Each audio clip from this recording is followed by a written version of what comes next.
আমি তো এখন শর্টকাট বলছি না। আচ্ছা যে যতীন কাছে দেবে আসছে স্ক্রিন। হ্যাঁ আচ্ছা, তো আজকে ইনসার্ট ট্যাবে হেডার ফুটার আর পেজ নাম্বারটা আগে বলে দিচ্ছি।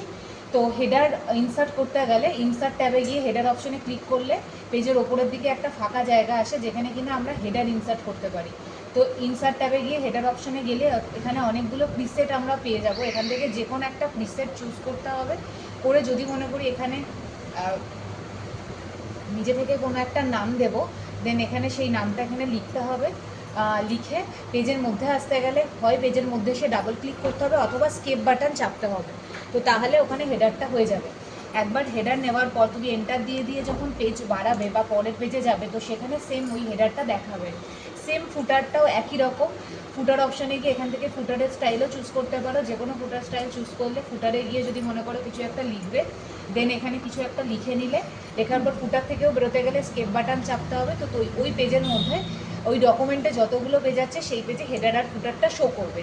আর হেডার আর ফুটার রিমুভ করতে গেলে ইনসার্ট ট্যাবে গিয়ে হেডার অপশানে গিয়ে রিমুভ হেডার অপশানে ক্লিক করলে হেডার রিমুভ হয়ে যাবে। আর ফুটারে গিয়ে রিমুভ ফুটার অপশানে গেলে ফুটার রিমুভ হয়ে যাবে। এটা গেল হেডার ফুটার। এবার হচ্ছে পেজ নাম্বার। তো পেজ নাম্বার যেতে গেলে ইনসার্ট ট্যাবে পেজ নাম্বারের একটা অপশান রয়েছে। পেজ নাম্বারে গিয়ে এখানে অনেকগুলো অপশান রয়েছে। টপ অফ দ্য পেজ মানে পেজের ওপরে, বটম অফ দ্য পেজ মানে পেজের নিচে, পেজ মার্জিন মানে পেজের সাইডে, সেটা দুই সাইডেই হতে পারে, আর কারেন্ট পজিশন মানে কার্সার যেখানে রয়েছে সেইখানে। তো এখানে এই চারটে অপশান রয়েছে। টপ অফ দ্য পেজ মানে ওপরে, বটম অফ দ্য পেজ মানে নিচে, পেজ মার্জিন মানে পেজের দুই সাইডে, কারেন্ট পজিশন মানে তোমার কার্সার যেখানে থাকবে সেখানে। তো এখান থেকে তুমি যে কোনো অপশানে গিয়ে পেজ নাম্বারের স্টাইল চুজ করতে পারো। সেইভাবে পরপর যখন এন্টার দিয়ে পেজ বাড়াবে পরপর পেজ হয়ে যাবে। পেজ নাম্বারটা অ্যাকচুয়ালি হেডার বা ফুটারেই আসে। তো হেডার ফুটার থেকে বেরোতে গেলে স্কেপ বাটন চাপতে হবে।